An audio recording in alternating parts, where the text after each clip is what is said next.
Good day, and thank you for joining Tyler Duncan Realty Partners for our February 2024 podcast. My name is Chad Tyler, and I'm here with my colleague, Charles Shapiro. Charles, you want to say hi and introduce your topics you're going to cover today? Yes, Chad. Hello, everyone. Hey, Chad, I just saw you a few days ago. You didn't look like you got beaten up. What's with your forehead?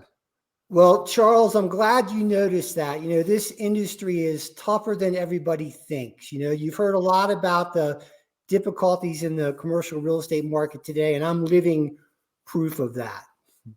Well, heal up, Chad. So today I'm going to cover two subjects. The first one is when should you start looking for new office space, warehouse space, retail space? The next one is you've just signed the lease. Now what? And it's more important than you think. Chad, what about you?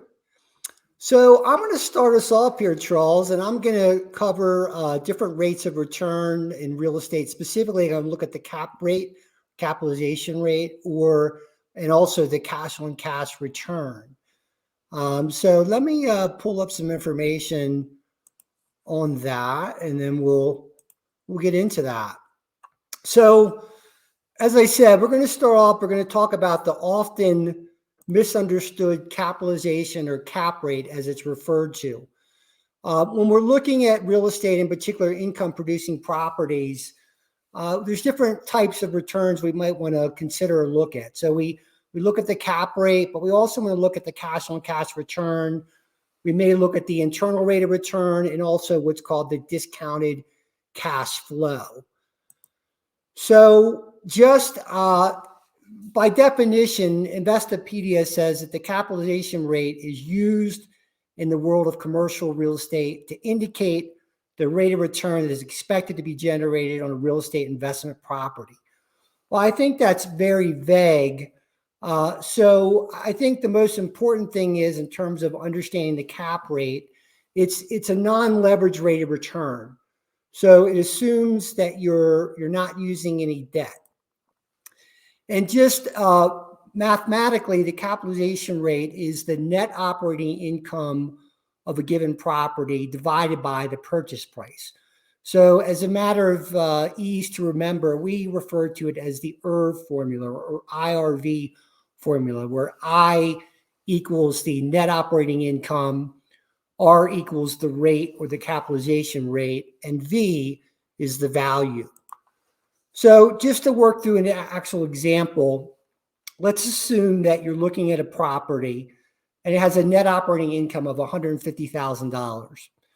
The asking price on that property is $2 million.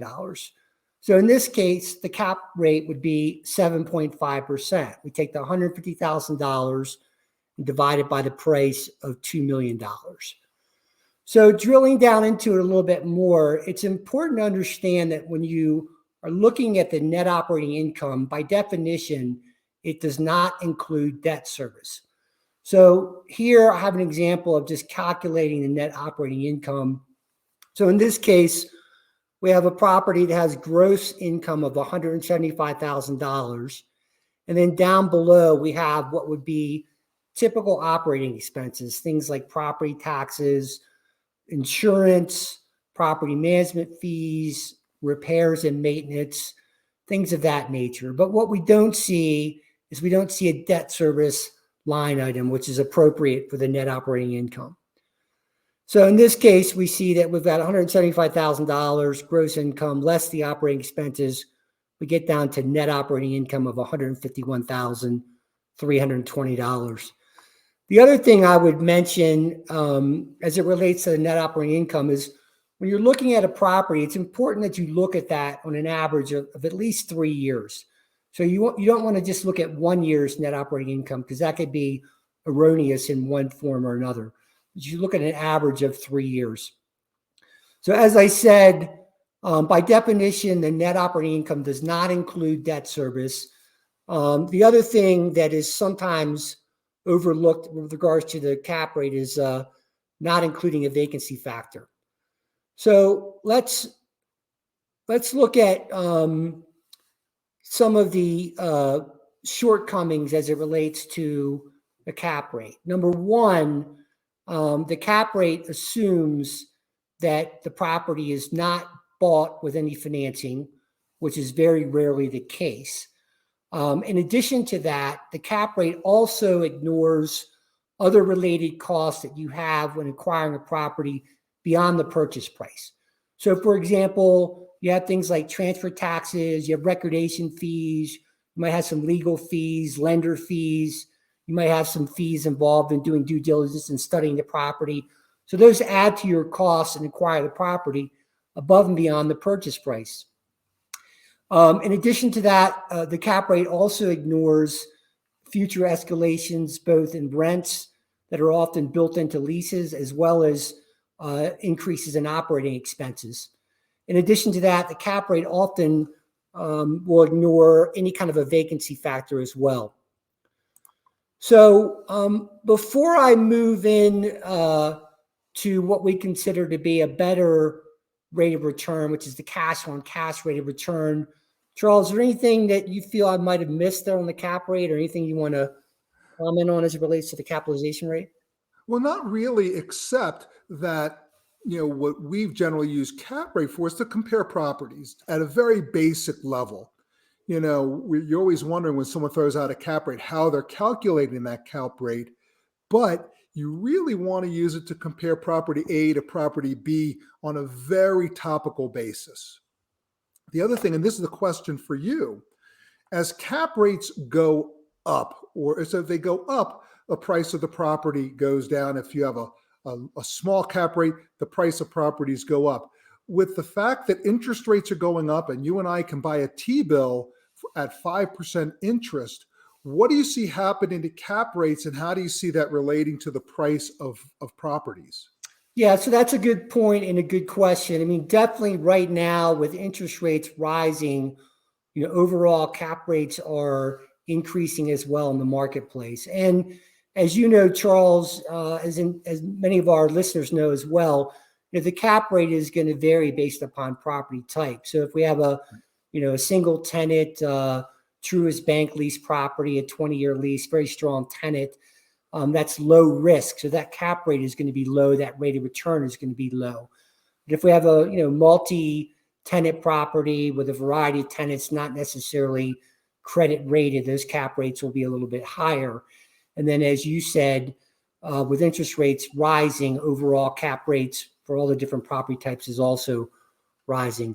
So with that, let's move into the cash on cash return here. And I'm going to grab my slides back here. Yeah, so the cash on cash rate of return, it considers, all of the different costs that go into buying the property beyond just the purchase price. In addition to that, very importantly, it includes the debt service, which most people, again, will secure a loan when buying a property. It also considers a vacancy factor as well. So as an example, in this case, let's say that you're buying a property for $1.5 million, so $1,500,000. You've determined that you're going to have extra cost in buying that property of $50,000. So your total acquisition in terms of cash outlay is $1,550,000. You're going to place a loan on this property of $900,000. So you're actually going to have cash invested of $650,000. In addition to that, the current gross rent on this property is $175,000. But when you look at the local marketplace and you consider like-kind properties, you're seeing that overall they have an average of a 5% market vacancy rate. So we're going to discount that gross rent by 5%, and we're going to get down to what we call an effective rent of $166,250. In addition to that, we've determined that the operating expenses on this property are $30,000, and that our debt service, based upon the $900,000 loan we're placing with a 20-year amortization and a 7% interest rate, works out to be debt service expense of $83,732. So when we take our effective rent $166,250 less the operating expenses, and then less the debt service expense, we get down to net income, not net operating income, but net income after debt service of $52,518. So our cash on cash return in this case is our $650,000 divided into the net income of $52,518, which works out to a rate of return, a cash on cash rate of return of 8%. So we compare that to what we get if we look at just the cap rate, which we would use our $175,000 gross income. We would take off the $30,000 in operating expenses, getting us to net operating income of $145,000 divided by the price of $1.5 million. That gets us to a cap rate of 9.6%. So it's higher, and it's erroneously higher. So again, for the reasons we mentioned, we think the cash on cash rate of return is a better rate of return. I'm going to summarize the reasons why. Number one, as I said, it takes into consideration all of the acquisition costs beyond the price.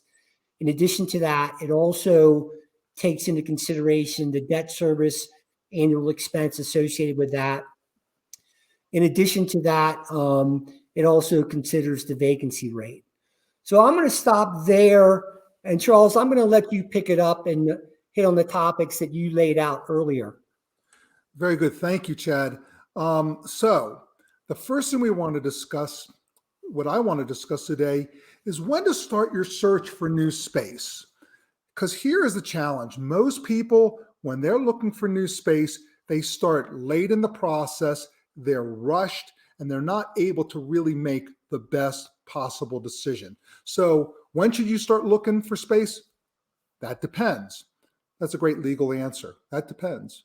Large firms, your Amazons, international law firms, they may look years in advance. I remember when I was living in Washington, D.C., one law firm signed a lease on a building that wasn't built yet, and they were going to start occupying there in 7 years. So obviously their strategic planning started well in advance. So large firms, Amazon, when they look for their new headquarters, they were planning that years and years and years in advance, and they're still getting into some of that space. So what should you do?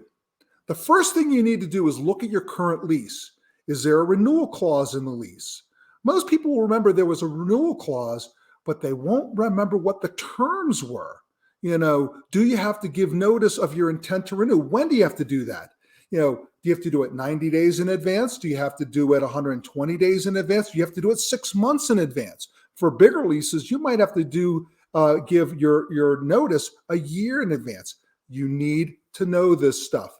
Now, understand that you don't need to renew your lease under any terms that you don't like, but you need to know what those terms are. This will give your company enough time to make a great decision, and that is the bottom line.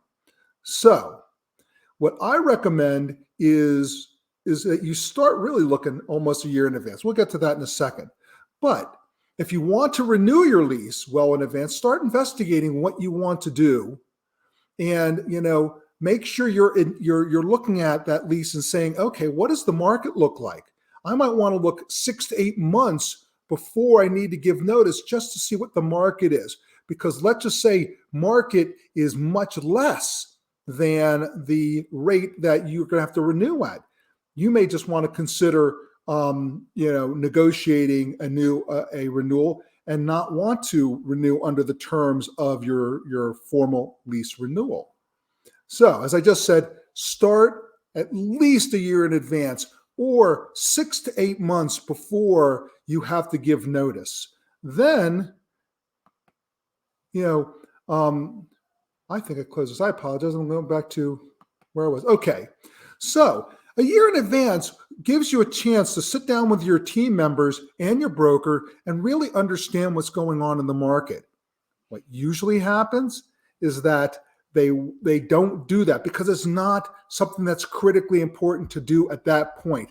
But when you get into the process, you're going to realize that you're much better off for understanding the market. So what you want to decide, in that strategic analysis is, does your space work for you? Is it going to be able to handle your short and long-term needs? Is the lease, signed at the right rate? What do you want to do as a company? So there's lots and lots of questions that you need to answer. And at that time, and this is where your broker comes in, you get to evaluate current market conditions. So let's just say that your lease renewal is 5% above your current lease rate. You're paying $40, so you're going to have to pay $42 a square foot for rent. But let's just say market's at $35. Of course, you're not going to renew under those terms. What if, like today in the office market, we're seeing higher concessions, higher tenant improvement allowances? You need to take that into account. And the longer that you have to plan, understand the market, and understand what your needs are and what your choices are in the market, the better off you are.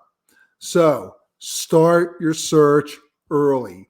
If you're a retailer, start them early. You might want to go into a center that's about to be built, hasn't been built, but is about to be built. So if you're looking for a warehouse, you may need to have 30-foot ceiling heights or 40-foot ceiling heights, and that may not be in the marketplace. So do plan this in advance, because you might have to look at new buildings or something that's going to be built later to take care of your needs. So that is the first thing I want to discuss. The second thing I want to discuss is, now that you've signed your lease, what now? So let me just tell you something. Most people just take the lease and they put it in a file. What the first thing you want to do, and that's not on my list of things to do, is digitize your lease. Digitize it, know where it's at so that you can look for it if you need it. And I'm going to give you an example of a client that I was working with. This client is a group of psychiatrists and very good at what they do, but they didn't know anything about their lease. So a corporation signed the lease. There were 3 people that were part of that corporation. One was leaving the firm. And so they said, well, what does that mean for our lease? What does that mean for our lease? And I said, well, wait a second. You signed a personal guarantee where all 3 had to guarantee the lease. So I pulled the lease out for them. And guess what?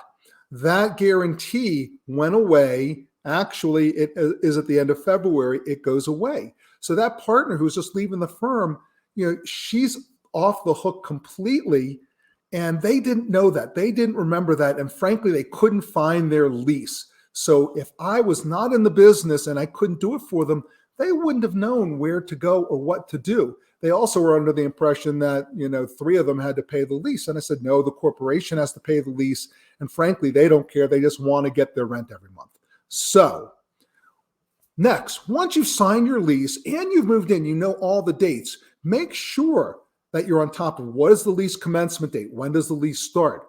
When is the rent commencement date? Meaning, when does the rent start? So if you have 4 months of free rent commencement is 4 months later. Know what the termination date is and put that onto your calendar. Make sure that it's sitting there. Know when you have to give lease renewal notifications. So if you have a 5-year lease with a 5-year option, make sure that's on the calendar, and then make sure what's on the calendar is that 5, 6 months, 6, 8 months before that, you're starting to look at the market. Put that on your calendar. So rent increase dates. I would put on every date where there's a rent increase, I would put rent increase, and then this is what it's going to be so that you don't have any questions about that and what the amounts are. And then, as we just said a second ago, we want to find out when we have to start our strategic analysis for our other needs. So what else? You'll want to look at the insurance provisions. So the insurance provisions will tell you how much insurance you have to get, and that's what you have to do. So make sure you know exactly what you have to do. Note what you're responsible for maintaining. You may be a retailer and the landlord is going to tell you that you have to maintain the air conditioning system and they're going to have you on a schedule. So make sure it's on a schedule that if you have to get it maintained every 6 months, that you're doing exactly that. You may be responsible for landscaping. You may not be. You may be responsible for trash removal. You may not be. That's all in the lease. Make sure you have that lease in hand so you know that. Also, pay close attention to expenses. You're going to get a list of expenses. If you have a triple net lease or a full service lease, you're still going to get a list of expenses paid by the landlord. You're going to want to go back to your lease and see if certain expenses are covered. So let's just say they repaved the parking lot, or they put in a new heating system in the building, and the landlord's trying to get you to pay part of it. Well, you may not have to pay part of that based on what was negotiated in the lease, what's considered a capital expense, which generally the tenant should not have to pay for, and what is an operating expense, which obviously the tenant should be a part of. Note that if there's any limits on the expense increases. One thing Chad and I believe in is working with our tenants to make sure that expense increases are controlled, and make sure you know what can be expensed and what can't be expensed, which is what we said earlier. So, know all your management contacts, and keep your lease close at hand. Chad, I just went over a whole bunch of stuff really, really quickly about the lease and when to start your process. Can you add anything that I might have missed or anything that could be helpful? Sure. Just a couple of points of emphasis. As Charles mentioned, if you're looking, let's say, a year out for space, depending upon what kind of space you're looking for, what type of user you are, if you find the ideal space maybe a little bit earlier than you expect or maybe want, there sometimes, very often, is the opportunity to get some rental abatement on that new space to help bridge the gap to allow you to move forward sooner than later. The other thing Charles mentioned is that sometimes you might be considering moving or possibly staying where you are. And for argument's sake, let's just say you have 18 months left on your existing lease. Well, in today's market, particularly in the office market, it's a very good opportunity to go back in and renegotiate your lease now, get an extension, but take advantage of the reduced rates that are in the marketplace with some property types, in particular office. So we generally refer to that as blend and extend, but it's a very plausible and good opportunity in today's market. So I think with that, we're gonna wrap it up. Again, we really appreciate you taking the time to join our podcast this month, and please thank Tyler Duncan Realty Partners for all your commercial real estate needs. You have our contact information on the screen. And have a great day.